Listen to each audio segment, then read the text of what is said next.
Bienvenue dans cette émission spéciale consacrée à la cybercriminalité et aussi à la cybersécurité, c'est-à-dire comment s'en protéger, parce que la cybercriminalité est probablement la criminalité la plus dangereuse des années qui viennent. Elle est déjà là.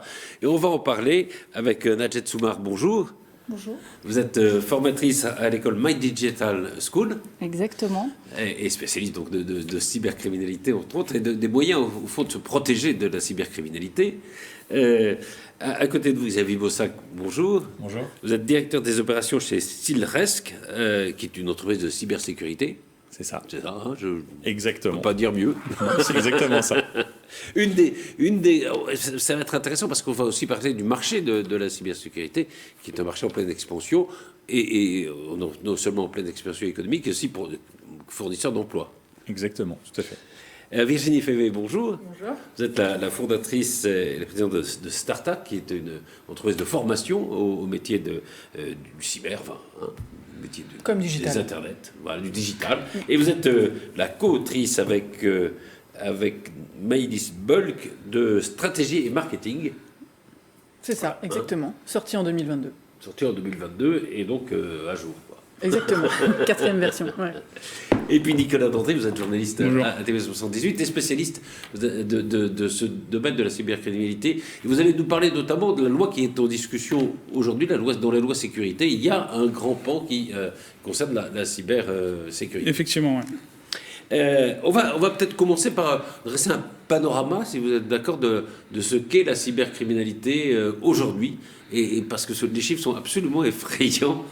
Et on va les commenter ensemble, si vous voulez bien.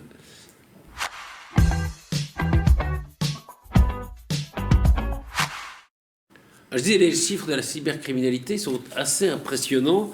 Si on dit que c'est une des plus grandes menaces sur l'économie mondiale, on dit que la cybercriminalité rapporte déjà plus que le trafic de drogue. C'est quand même assez impressionnant. Que 54%, c'est-à-dire une majorité d'entreprises françaises auraient déjà été l'objet d'une cyberattaque. Je ne sais pas d'où on sort les chiffres, mais enfin bon, il y a beaucoup d'entreprises en effet qui sont victimes des cyberattaques, et on verra tout à l'heure. Et toutes ne portent pas plainte d'ailleurs. Ça, ou ne sont pas assurés. Ou ne sont pas assurés. On dit que 18 millions de Français auraient déjà été victimes d'une cyberattaque, que le coût moyen d'une attaque c'est 50 000 euros. Enfin, voilà tout un tas de chiffres qui montrent, Xavier Bossac, l'ampleur du phénomène, non ? Alors, oui. Il y a une phrase que j'aime beaucoup, qui n'est pas de moi, qui est de Guillaume Poupard, qui est le directeur général de l'Agence nationale de sécurité des systèmes d'information, qui dit qu'il existe que deux typologies de sociétés aujourd'hui en France, celles qui se sont fait hacker et celles qui ne le savent pas encore. et je pense que ça résume assez bien. Aujourd'hui, les attaques que l'on ressent sur les entreprises sont exponentielles. Alors, on entend beaucoup parler de façon assez symbolique des centres hospitaliers ou ce genre de choses, qui sont effectivement des attaques qui sont entre guillemets, qui sont connues et qui ont beaucoup d'impact, mais on parle assez peu en fait des TPE, PME qui sont des cibles d'attaque ou même les particuliers d'ailleurs. Et les particuliers au même titre, complètement. Ouais. Tout à fait, et qui sont attaqués très régulièrement et qui ont qui peuvent avoir des conséquences effectivement qui sont très très graves, voire des employés qui ne se relèvent pas en fait de ce genre d'attaque. C'est bon, Najet, là-dessus. Alors, j'ai oublié de préciser que vous êtes formatrice à My Digital School et que nous avons dans ce studio beaucoup d'étudiants de première année de cette école. Et à la fin de l'émission, deux d'entre elles, Chloé et Amandine, viendront nous dire ce qu'elles ont retenu ou ce qu'elles ont pensé de cette émission. C'est vrai que c'est un phénomène très important, quoi. On n'a pas l'impression comme ça, on avait l'impression que la cybercriminalité c'est quelque chose pour demain, or c'est déjà là, c'est déjà aujourd'hui chez nous, quoi. Je pense que la cybercriminalité, ça existe depuis très longtemps. Mais l'effet de transformation numérique qui a été causé par la crise sanitaire notamment, qui a un peu accéléré les choses, a mis un petit peu en visibilité toutes les problématiques qu'on pouvait avoir autour de ça. Donc depuis quelques années, le gouvernement s'y intéresse beaucoup parce qu'on a été un des pays le plus attaqué en Europe. Et donc, comme le disait Xavier Bessac, effectivement, on a quelques exemples, mais qui ne sont qu'une partie visible de l'iceberg. Aujourd'hui, la cybercriminalité, elle touche tout le monde, elle touche les particuliers, elle touche des stars aussi, comme Kim Kardashian, qui avait été victime de cyberattaques. On a fait chanter, qui a dû payer des rançons, etc. Donc c'est un phénomène qui est très... C'est intéressant ce que vous dites, parce que c'est vrai que sous le nom de cybercriminalité, au fond, il y a beaucoup d'actes extrêmement différents. Exactement. Et il y a beaucoup peut-être aussi de hackers différents. Je suppose. Non, il y a des... Est-ce qu'il y a des grosses organisations de la mafia, une mafia du cyber? Ça existe, ça? Je pense que... Oui. En fait, ce sont des entreprises. C'est-à-dire qu'il faut savoir que vous avez des groupes de hackers qui passent des annonces pour embaucher d'autres groupes de hackers et avec des gens qui sont payés tous les mois parce qu'ils construisent, voilà, il y a une nouvelle typologie de ransomware puisque c'est quelque chose dont tout le monde entend parler actuellement. Oui, et là, on va définir peut-être les choses. Mais... Les choses, voilà, enfin on va dire... Oui, donc il y a des véritables entreprises de hackers et de cybercriminalité, quoi. Exactement. Donc, qui propose un service, c'est-à-dire qu'aujourd'hui, elle propose des services, elle propose des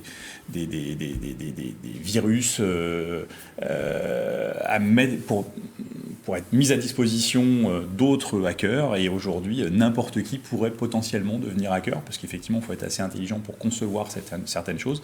Par contre, on n'a pas besoin d'intelligence, juste de savoir surfer sur Internet pour aller récupérer de l'information et devenir soi-même hacker avec l'aide de ces pirates. Sachant que pour répondre à ce que vous disiez tout à l'heure, la cybercriminalité, c'est l'appât du gain. C'est-à-dire on est dans du crime, c'est du crime organisé, et on est là pour récupérer de l'argent. Clairement. Absolument. Ouais. Oui. Et d'après le site gouvernemental, je crois qu'on répertorie 47 formes de cybercriminalité. Alors voilà, si on va dans les détails, évidemment, c'est important, mais les plus courants, c'est le piratage des comptes en ligne et les attaques par ce qu'on appelle les rançongiciels, c'est ça? C'est ça. Alors, rançon logiciel, en fait, vous avez... Le principe est de chiffrer vos données, donc les rendre illisibles, pour faire simple, par vos propres services. Donc en fait, chaque entreprise, comme tu le disais tout à l'heure, a son propre système d'information. Aujourd'hui, quelle que soit la taille de l'entreprise, on est sur un système informatique. Et aujourd'hui, les gens ne pensent pas, en fait, puisque ça n'arrive qu'aux autres, que quelqu'un peut accéder soit par du phishing, soit par ce qu'on appelle des failles zero day, accéder en fait au système d'information de l'entreprise ou du particulier, et donc chiffrer les données qui se trouvent à l'intérieur. Et lorsque vous chiffrez la trésorerie d'une entreprise, lorsque vous chiffrez les données, vous n'y avez plus accès. Et donc là se pose la question de savoir si vous n'avez pas été résilient et si vous ne vous êtes pas posé la question au préalable, de savoir comment vous allez vous en sortir. Après, sans rentrer dans les détails, le deuxième phénomène est l'extorsion de fonds, on va dire, sur l'extraction des données. C'est-à-dire qu'ils se sont aperçus que pour lutter contre le rançon logiciel, on pouvait être résilient en effectuant des sauvegardes. Oui. Je ne vais pas rentrer dans le détail, mais voilà. Et donc, comme le but du jeu, c'est quand même de faire de l'argent, et qu'on sait qu'aujourd'hui, il reste plusieurs jours, voire plusieurs semaines à l'intérieur des systèmes d'information lorsqu'ils y ont eu accès, ils vont extraire en fait tout un tas d'informations, tout un tas de données. Et donc on va arriver sur une deuxième forme de chantage par la suite. Si on ne paye pas, puisqu'on peut repartir sur un nouveau système, ça va être effectivement de dire qu'on va diffuser les données. Donc là on rentre sur les problématiques de données personnelles, à caractère personnel avec la CNIL, notamment avec le principe du RGPD, ou encore tout simplement les données stratégiques qui font la force et la vigueur de nos entreprises françaises. Absolument. Et on l'a vu, pour faire simple quand même, il y a toujours demande de rançon au départ, après un piratage. Alors sur un cas de rançon logiciel, oui, puisque le but du jeu c'est de faire de l'argent. Oui. Voilà. Non, parce que et la publication des données, comme on l'a vu quand il y a l'hôpital qui s'est fait hacker il y a quelques mois, donc la menace c'était de rendre publiques les informations qu'ils avaient. Ça, c'est pourquoi? C'est parce que la rançon n'a pas été payée ou c'est une autre forme de chantage? Je pense que dans ce milieu-là, il y a aussi, avant cette notion d'argent, il y a aussi un vrai goût du challenge. C'est-à-dire que craquer un système... Oui, c'est ça. Il y a un concours entre la cybercriminalité et la cybersécurité. On va dire après sur comment se protéger. On a des profils stars dans ces milieux-là de hacking. Et donc, il y a aussi le challenge d'avoir craqué un système de sécurité français. Les hôpitaux de Paris, en l'occurrence, c'est quand même... rattaché à l'État français. Donc, quand un hacker craque ces systèmes-là, avant même la notion d'argent, je pense qu'il y a ça aussi. Nicolas ? En fait, on peut considérer peut-être qu'il y a deux typologies d'attaques. Il y a celles qui touchent le secteur privé, donc les entreprises. Et là, ça peut mettre en danger certaines entreprises parce que certaines entreprises peuvent être en défaillance suite à une cyberattaque. Et puis, il y a une typologie plutôt d'attaques ciblées sur le secteur public. Et là, c'est la souveraineté qui est réellement en jeu. On entend souvent qu'aujourd'hui, la cybersécurité est un enjeu de souveraineté. Et on le voit quand les collectivités, quand la fonction publique hospitalière est attaquée, c'est certes le centre hospitalier et des données publiques qui sont cryptées, mais c'est aussi l'État français qui est attaqué. Et c'est là, dans un cadre, on le sait aujourd'hui, de contexte de guerre et de conflit en Ukraine, souvent ça peut aussi venir de Russie, de pays qui sont en conflit avec la France. Donc il y a vraiment un enjeu aussi de souveraineté quand c'est les collectivités publiques, les services d'État qui sont attaqués. Sans compter les grands événements. 4 milliards. Alors un chiffre peut-être qui est assez important. Lors des Jeux Olympiques de Tokyo, Jean-Michel Fourgousse aime beaucoup le répéter parce qu'il se prépare, il a conscience que pour les Jeux Olympiques de Paris en 2024, il y aura un enjeu de cybersécurité. Lors des Jeux Olympiques de Tokyo, il y a eu 4 milliards de cyberattaques durant l'événement. Et là, pour 2024 2024, je pense que c'est un enjeu qui est pris en compte par les services de l'État et par les collectivités, puisque je vous le disais, Jean-Michel Fourgousse, président de 50 ans en Yvelines, on parle. Sur lequel il y aura des territoires sur lesquels il y aura des épreuves. D'ailleurs, il y a beaucoup d'entreprises ici dans les Yvelines sont spécialisées dans la cybersécurité. Hein. Vous êtes assez nombreux. Vous faites partie aussi du MEDEF, c'est pour ça que je me permets de vous interroger. Enfin, comme connaissant au fond le secteur de cette cybersécurité. Alors, on est trop peu. Trop peu, oui. Ça, c'est sûr. Voilà. Il y a beaucoup d'entreprises d'informatique. Il y a très peu de sociétés spécialisées en termes de cybersécururité. Puisque c'est des métiers différents. Et dans l'informatique, il y a énormément de métiers. On est très très peu. Et je crois que sur les derniers chiffres que j'ai entendus, je crois rien que sur l'Île-de-France, on manque de 35 000 personnes, je crois. Oui, on va parler des emplois après, oui. C'est juste un petit peu énorme. Donc oui, on fait partie d'une communauté, puisque de toute façon la défense se fera essentiellement par le maillage territorial des entreprises telles que la nôtre. Mais effectivement, on reste des entités très très peu nombreuses par rapport à ce qu'on a à faire. Mais c'est vrai que sur ce territoire aussi, effectivement, il y a beaucoup d'entreprises. Il y a des écoles comme My Digital School, il y a l'école 2600 aussi, qui est typiquement spécialisée dans la cybersécurité. Oui, bien sûr. Et puis, alors, il y a un enjeu de formation, mais c'est pour ça que l'État français s'est aussi investi pour lancer l'école cyber à la Défense, avec plusieurs entités de formation qui sont regroupées à la Défense. Mais il y a aussi un enjeu, de compétences, parce que, vous le savez, Patrice, je rencontre pas mal d'entreprises sur le territoire de 50 ans en Yvelines, et il y a beaucoup d'entreprises dans la cybersécurité qui sont en manque et qui sont en recrutement en permanence. Parce que, par exemple, pour citer, on a Airbus Cybersécurité qui est sur le territoire à Elancourt, il y a Thales aussi. Ces deux entreprises ont ce qu'on appelle des SOC, c'est des centres d'opération de contre-attaque, c'est là où sont regroupées des personnes qui ont l'objectif de contrer les attaques qui sont présentes sur le. Alors, c'est des clients, bien sûr, ils passent des contrats. Et des entreprises contractent avec ce Airbus ou Thales pour avoir des personnes qui protègent leur système d'information.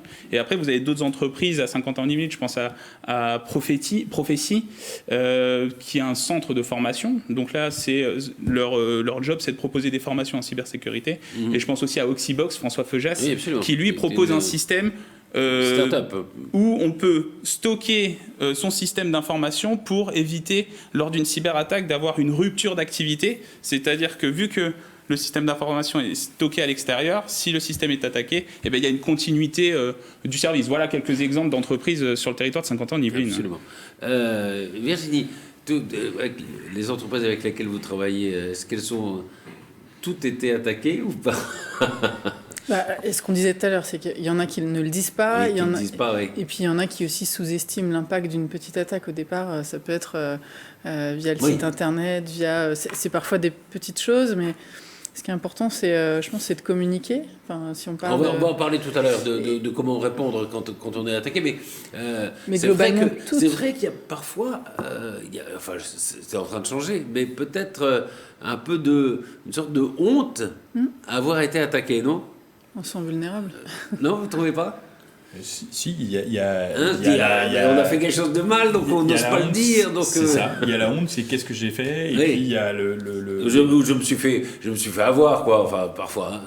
Après, il y a une part de responsabilité, parce qu'on a aussi des obligations. Parfois, c'est surtout ça. Donner des coordonnées. Voilà. Et après, il y a la partie les obligations légales, et puis il y a aussi exactement la notoriété vis-à-vis des clients, vis-à-vis des collaborateurs aussi, les actionnaires. Donc, les actionnaires. Enfin, ça touche tout le milieu, tout l'écosystème. Donc effectivement, beaucoup d'entreprises préfèrent aujourd'hui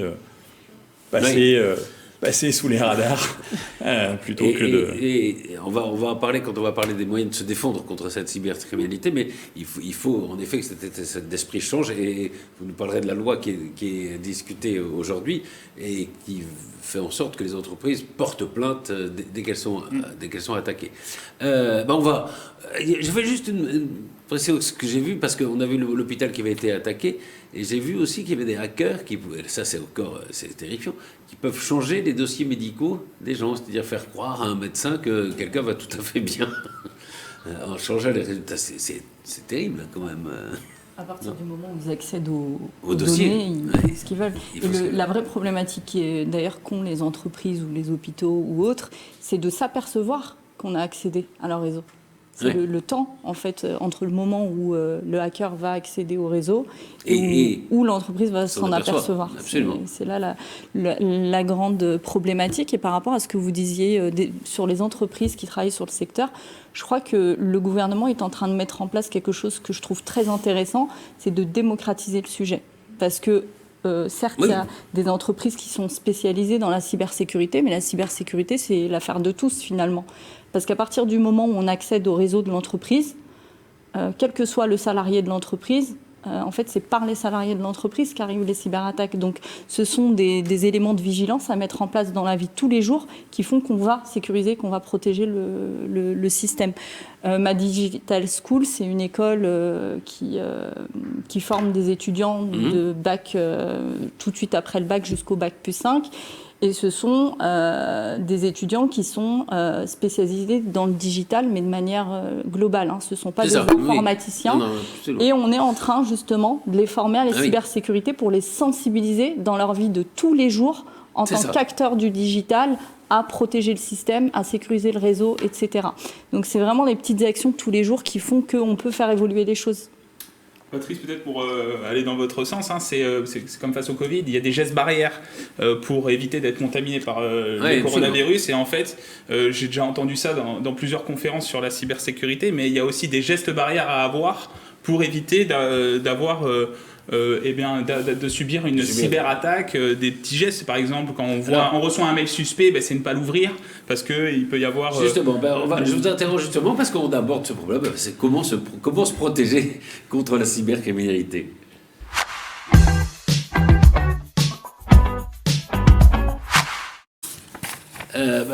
Nicolas, alors vous rejoignez tout à fait Najat Soumar, parce que vous avez beaucoup travaillé justement sur comment le grand public, les gens qui ne sont pas formés, peuvent se défendre contre la cybercriminalité.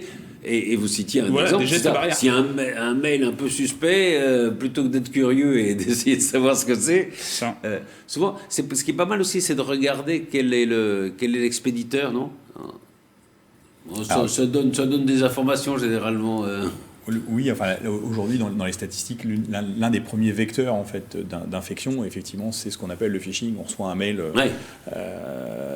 malicieux et on va cliquer et ce genre de choses. Donc effectivement, il ne faut pas cliquer du tout. Il faut le supprimer Alors, le mieux, c'est déjà qu'il n'arrive pas sur la boîte mail. Pour ça, il y a des outils pour éviter les anti-spam, voilà. Mais ça donne des contraintes, puisque la cybersécurité fera forcément des contraintes. Oui. Et on va jauger entre les contraintes qu'on va appliquer et effectivement la vie d'entreprise. Donc, pour répondre, effectivement, aller dans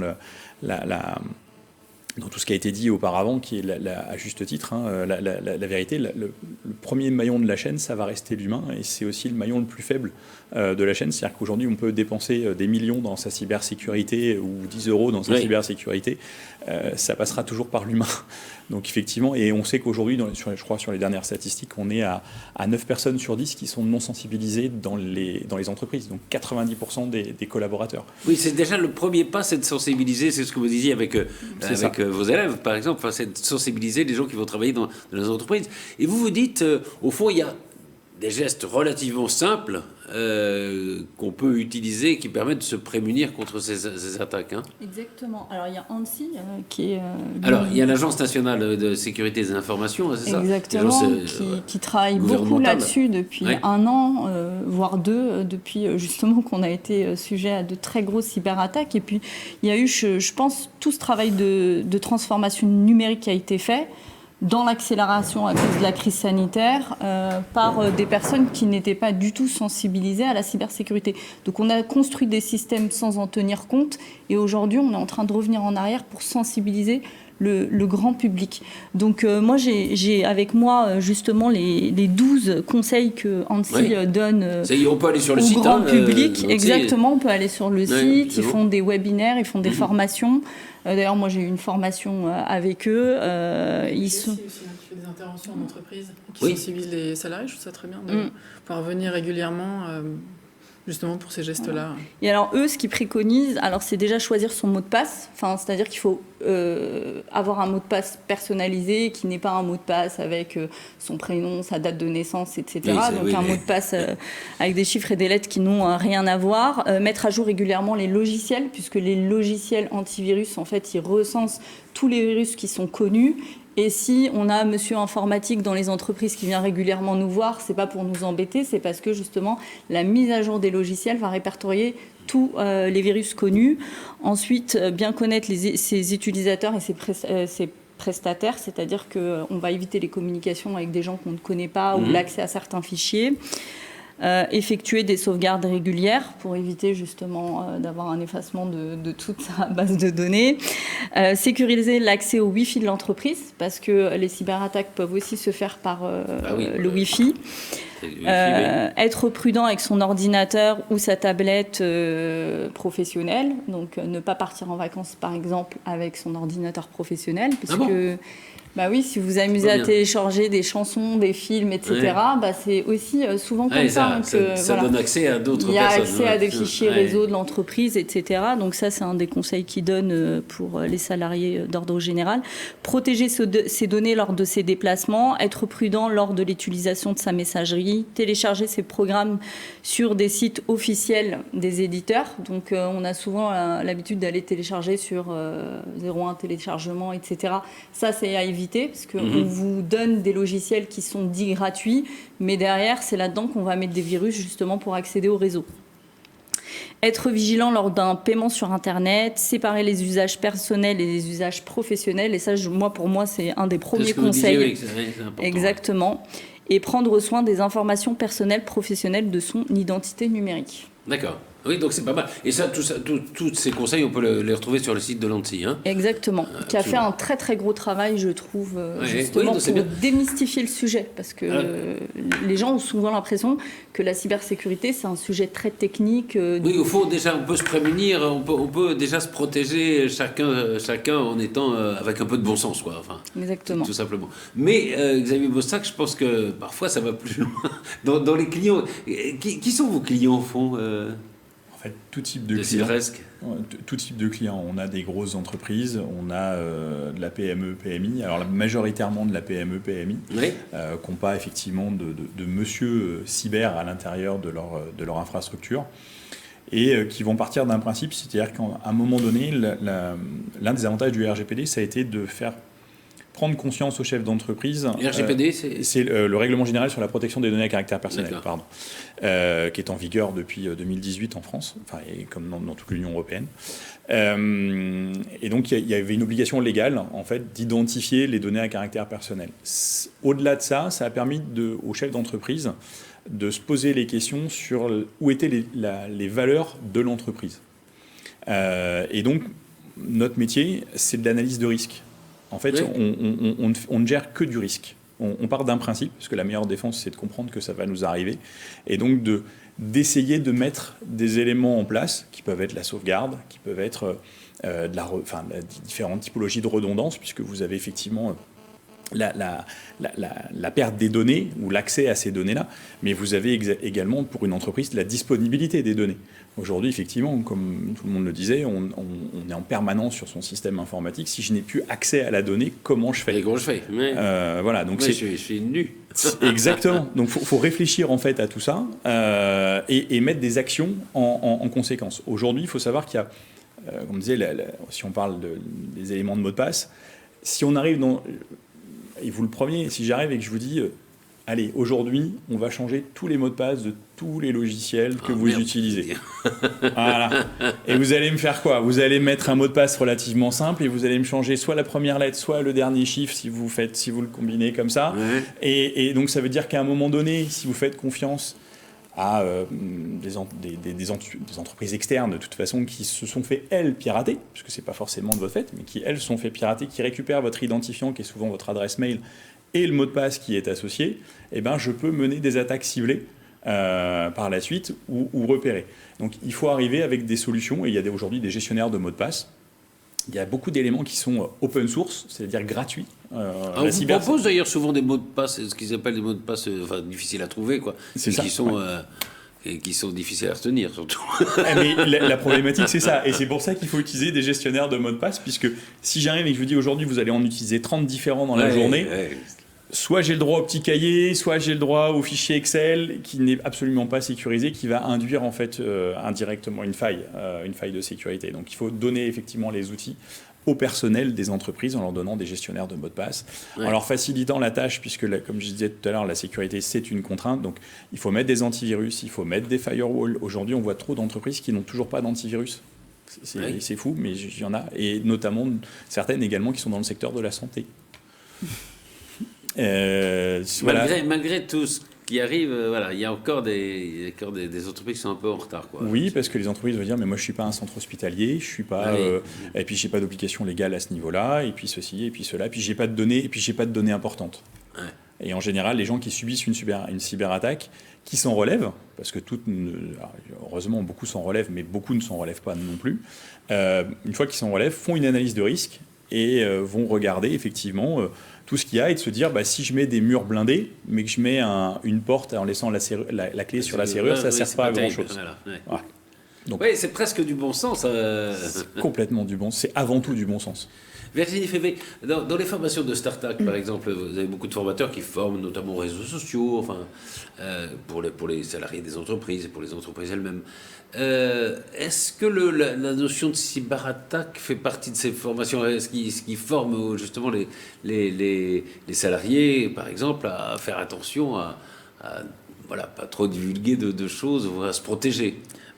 Je pense que ça commence déjà. Enfin, c'est de la communication de crise. Donc après, bad buzz, cyberattaque, c'est un sujet de savoir communiquer et pas camoufler. Parce qu'aujourd'hui, rien de pire qu'un client qui apprend par quelqu'un d'autre que par l'entreprise en elle-même que l'entreprise a été piratée, que ses données sont visibles. Donc aujourd'hui, les entreprises, elles se doivent de communiquer. Après, de quelle manière ça s'anticipe? C'est-à-dire qu'il ne faut pas y aller comme ça, sous mode réaction. Alors voilà, je suis en entreprise, je viens d'apprendre que j'étais l'objet d'une cyberattaque. Qu'est-ce que je fais? Il faut le dire, il faut pas le dire, il faut... Première chose, avant la cyberattaque, on peut déjà envisager des scénarios et préparer ça. C'est-à-dire préparer sa communication online, c'est être présent, avoir ses propres médias, enfin en tout cas ses comptes sur les réseaux, communiquer régulièrement, créer du lien, rassurer, ça c'est la base. Ensuite, il faut bien distinguer le type d'action qu'il y a. Il peut y avoir des anomalies, des incidents mineurs, majeurs, et après il y a les vraies crises de cyber. Enfin, c'est 4 sujets qui se traitent différemment. Et puis après, il faut aussi définir un porte-parole, parce qu'on l'a vu dans des communications de crise. Le porte-parole, quand il n'est pas bon, quand il intervient pas au bon moment, pas de la bonne manière avec les bons mots, ça peut être très compliqué. Donc, c'est ça une communication de crise, en fait. Exactement. Ça se travaille en amont, ça se prépare. Et puis, il faut aussi identifier toutes les parties prenantes. C'est-à-dire, on l'a vu dans certains cas récents, les actionnaires, les salariés, la presse, les clients, les prestataires, les autorités publiques. En fait, il faut oublier personne. Il faut avoir aussi un message et un plan d'action par savoir où on cible. veut aller. Exactement. Voilà, et c'est pour ça d'ailleurs que le métier de community manager est en train aussi de grimper, pas seulement pour de la communication commerciale, mais aussi pour ça s'intègre, parce qu'il faut rassurer le client, il faut être présent, il faut créer ce lien, il faut en permanence... Oui, parce que si une entreprise est hackée, évidemment, les clients de cette entreprise se disent, voilà, mes données sont dedans, il y a une panique qui peut naître de ça, non? Je suppose. C'est sûr. Non, mais complètement. C'est d'ailleurs pour ça que les entreprises, on disait tout à l'heure, ne communiquent pas beaucoup, parce qu'elles n'y sont pas préparées. Est-ce qu'on dit 50% à peine porte plainte? Et alors, question pratique, pardon? Non, je voulais ajouter aussi que quelque part aussi, parce qu'on l'a vu même sur des pannes, sans parler d'attaques, mais sur des pannes comme Instagram récemment, ils se sont excusés publiquement, tout de suite il y a eu un message, on peut retrouver l'information, et parfois même, du coup, ça renforce encore plus le lien qu'on a avec la marque, parce qu'on sait maintenant qu'on est tous vulnérables, on peut tous avoir une cyberattaque, donc effectivement il y a un bon boulot qui a été fait. Oui, même des grosses boîtes comme Instagram. Exactement, voilà, donc c'est plus honteux, on n'est plus juste mis en faute, et donc ça peut être aussi l'occasion encore plus de montrer non seulement qu'on est transparent et qu'on a envie d'avoir une relation de confiance, mais en plus qu'on prend des mesures et des mesures concrètes à la suite, et ça peut encore plus rassurer des clients et je pense en convaincre certains de travailler avec l'entreprise. Donc, Alors, Xavier Bossac, on entend souvent dire, les hackers, ils demandent une rançon. Alors, si on est rançonné, il faut payer ou pas? Alors, c'est une très bonne question. Ma position est non. La position générale est non, j'ai l'impression des spécialistes. Les consignes de l'ANSSI, non? Alors, c'est les consignes de l'ANSSI, déjà, pour commencer, et je pense qu'elles sont très bonnes. À ça, plusieurs raisons. La première, c'est que même si vous payez, vous n'êtes pas sûr de récupérer vos données. Ah oui, oui. C'est comme toutes les rançons, oui. Exactement, vous n'avez aucune garantie. J'ai un chiffre là-dessus, si vous voulez. Vas-y. 62% des entreprises attaquées paient la rançon, mais 47% seulement récupèrent leurs données qu'ils ont souvent cryptées et inutilisables. Il y a une perte, oui. Ouais. Et je vais rajouter un chiffre à celui-ci, qui est que 43% des entreprises qui ont payé, qui ont récupéré leurs données, se font réattaquer dans les 4 mois qui suivent. Voilà. Donc les chiffres plaident contre le paiement. Hein, oui, puis vous envoyez un signal fort en disant exactement, ils ont payé, donc ils vont repayer. On en revient toujours au principe de l'argent, c'est toujours pareil. Donc, si vous êtes bien préparé, entre guillemets, c'est pas grave. Si vous faites chiffrer vos données, mais que vous êtes en capacité de redémarrer, c'est pas grave. Si les données qui sont volées, elles sont chiffrées, elles sont pas exploitables, ce n'est pas grave non plus. Donc tout ça, faut l'anticiper, faut se préparer au préalable et de se dire de toute façon ça va m'arriver. C'est comme pour la communication, ça va m'arriver. On dit, on sait pas. On ne sait pas quand ça va arriver, mais on sait juste pas que quand. Ça va arriver. Voilà, exactement. Et vous dites aussi qu'au fond, on peut. C'est comme un vaccin, quoi, la cybersécurité. On peut se vacciner contre les attaques, un peu, c'est ça? Alors oui, on n'est pas immunisé. On n'est pas immunisé, oui. Mais par contre, on peut faire en sorte, et si tout le monde, la communauté, tout l'ensemble des entreprises prend conscience de ça, ça va rendre les choses plus difficiles. Si vous avez, parce qu'on a toujours moyen d'y arriver. Aujourd'hui, le Wi-Fi a été hacké, enfin voilà, beaucoup de choses ont été hackées, mais c'est une question de temps, et on y arrive toujours. La seule problématique, c'est que si on est un universitaire, on peut passer 2 ans, 3 ans de recherche pour hacker un système. Si vous êtes une entreprise commercial ou un hacker qui est là pour faire de l'argent, on ne va pas dépenser 1 année, 2 années, 3 années avec des systèmes importants pour essayer de craquer certaines informations. Ah oui, donc c'est comme les cambrioleurs, je veux dire, si la porte ne s'ouvre pas tout de suite, ils passent ailleurs, quoi. Exactement, c'est exactement le même principe. En fait, oui, tout ça est relativement... On a l'impression que c'est un monde à part, mais au fond, c'est un peu le même monde que le monde réel. Enfin. Mais le but du jeu pour les cyberattaques, parce que je ne parle pas des risques généraux dans l'entreprise du système d'information, la cyberattaque, c'est bien une entreprise criminelle, oui. Et donc dont l'objectif est de faire de l'argent. Absolument. Donc facilement et rapidement. C'est pour ça qu'aujourd'hui, Pardon. Allez-y. Quand je disais que tout le monde est susceptible d'être attaqué, c'est qu'aujourd'hui, c'est pas des humains derrière, ce sont des robots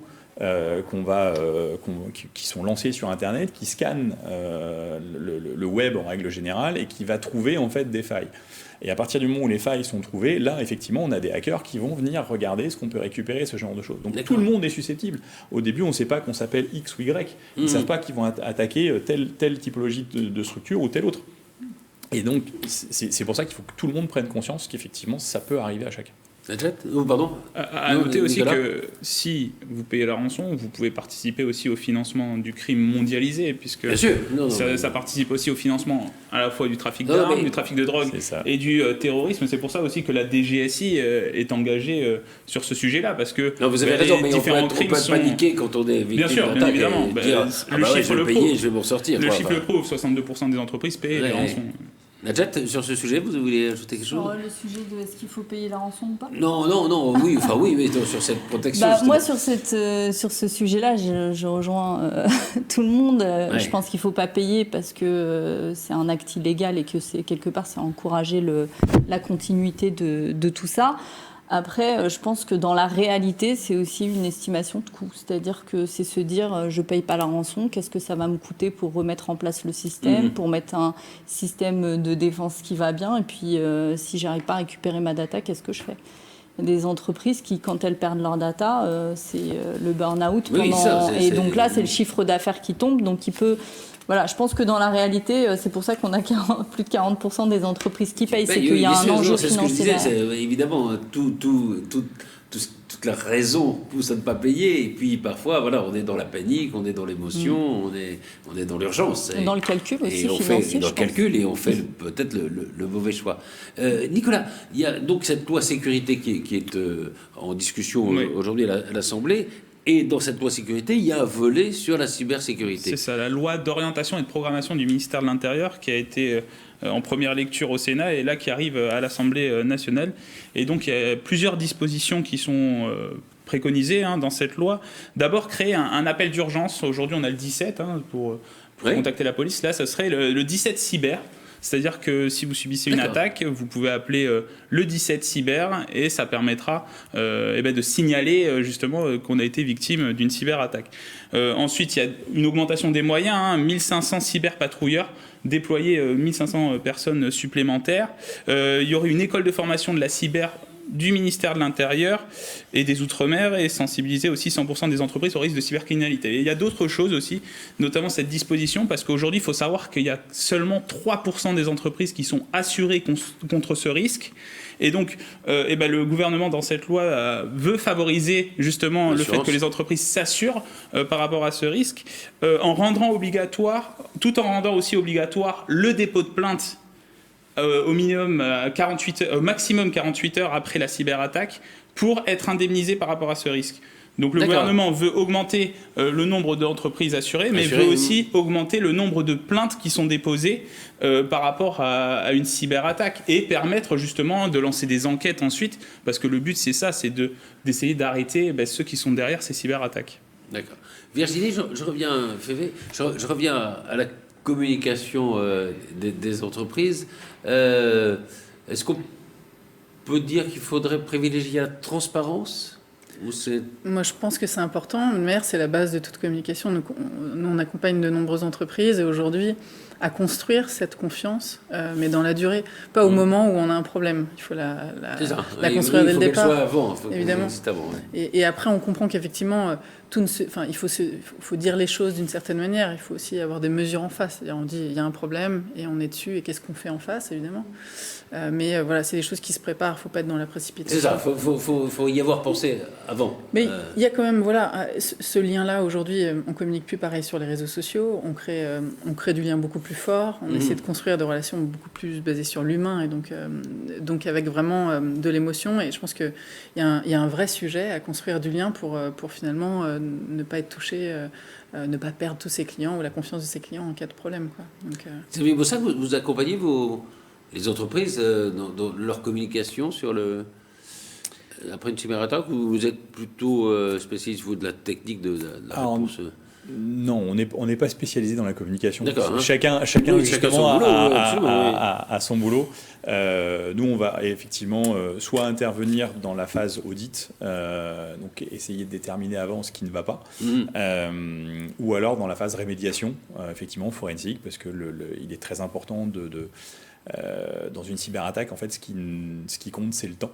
Le temps joue contre nous, et donc il faut gagner du temps absolument. D'où ce que disait Virginie, c'est-à-dire que c'est important, c'est la prévention au fond. C'est très important, c'est peut-être le premier pas, quoi, dans la protection. On va passer peut-être au troisième thème de l'émission, c'est-à-dire le marché de la cybersécurité, qui est visiblement un marché d'avenir. Vous nous disiez, on manque d'entreprises, hein.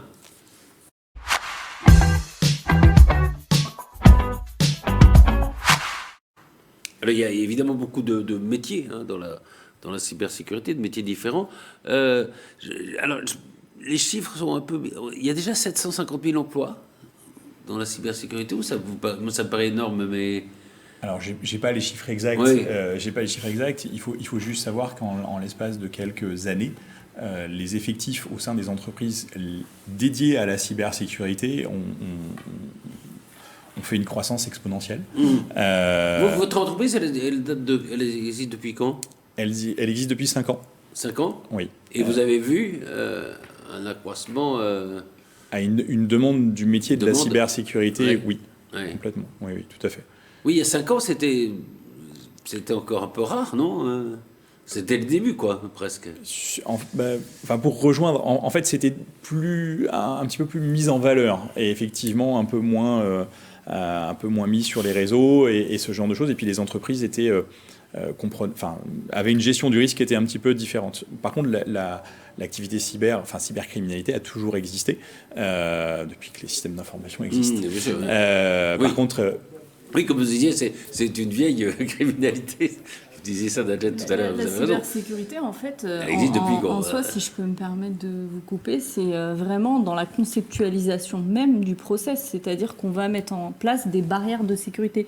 C'est comme quand vous construisez votre maison. Oui. Si vous faites une maison sans porte, sans fenêtre, vous avez des chances qu'on rentre à l'intérieur. Donc si vous mettez un portail sécurisé avec une porte sécurisée, plus un verrou sur votre porte, des fenêtres avec des volets, etc., vous avez moins de chances que les gens puissent y accéder. La cybersécurité, c'est exactement ça. On va mettre des barrières de sécurité qui vont empêcher les cyberattaques.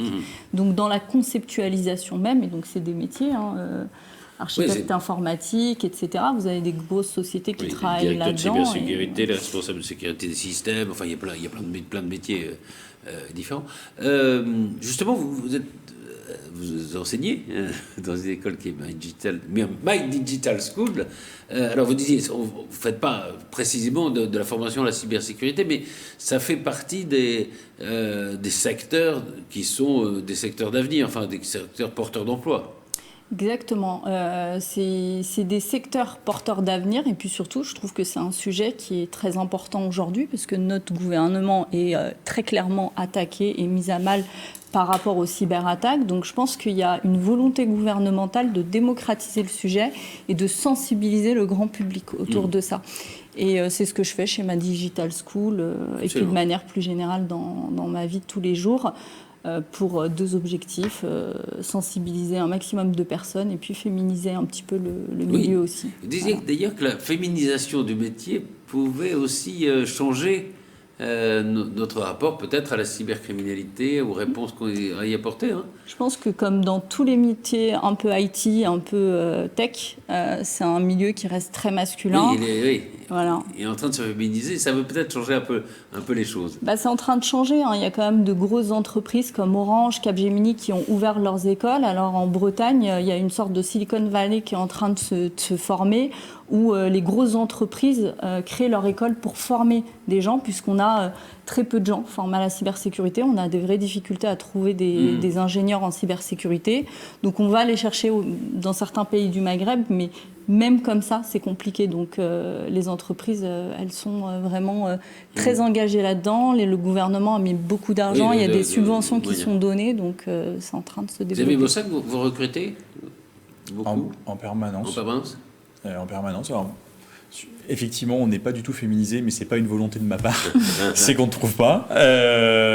Et effectivement, alors, on recrute, on a différents métiers. Hein. Il y a des métiers de ce qu'on va dire de l'audit, donc du pen test, et on va tester les systèmes à la place d'un hacker. C'est-à-dire que j'ai une équipe, je vais rentrer dans le stéréotype, mais c'est des gars à capuche. Voilà, ils sont juste du côté éthique des choses, c'est-à-dire qu'ils vont faire la même chose qu'un hacker, mais de façon. De toute façon, c'est les mêmes métiers, hein, en gros. C'est exactement la même chose. C'est exactement la même chose.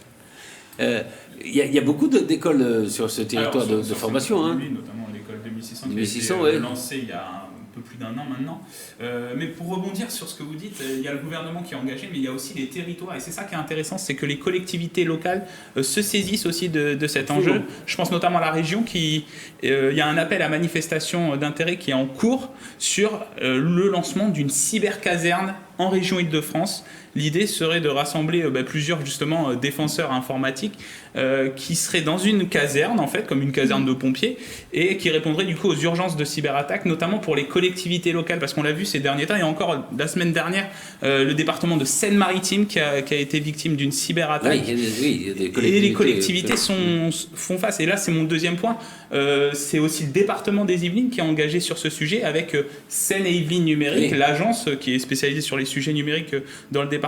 Et depuis le 14 juin, il me semble, ils ont lancé une offre, donc à la fois pour une offre de formation pour les agents publics, donc par exemple des fonctionnaires qui pourraient être formés justement aux gestes barrières, et ça c'est Seine-Yvelines Numérique qui le propose, pour aussi installer des systèmes, développer des systèmes de cyberdéfense dans les collectivités locales, mairies, intercommunalités, voilà, parce que tout le monde peut être victime de cyberattaques. Absolument. Virginie ? Et puis j'ajoute qu'il y a quand même pas mal de budget aussi, effectivement, pour former et puis pour transformer les entreprises, accompagner dans toute la partie digitale, mais c'est aussi sécurité, c'est tout. Donc, et c'est vrai que je trouve que pour le coup, là, la région, il y a pas mal de choses qui peuvent être actionnées pour transformer, pour accompagner la transformation digitale des entreprises.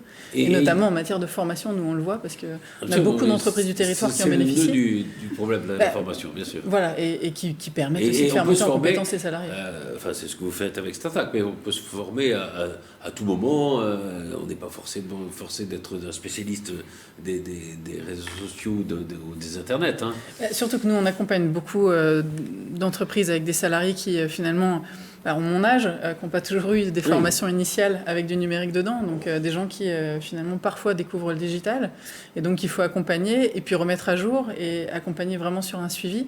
L'idée c'est de se dire qu'en fait tout le monde, même les salariés d'aujourd'hui qui n'ont pas eu ce socle initial peuvent aujourd'hui complètement monter en compétence dans le domaine, donc c'est notre rôle chez Startac.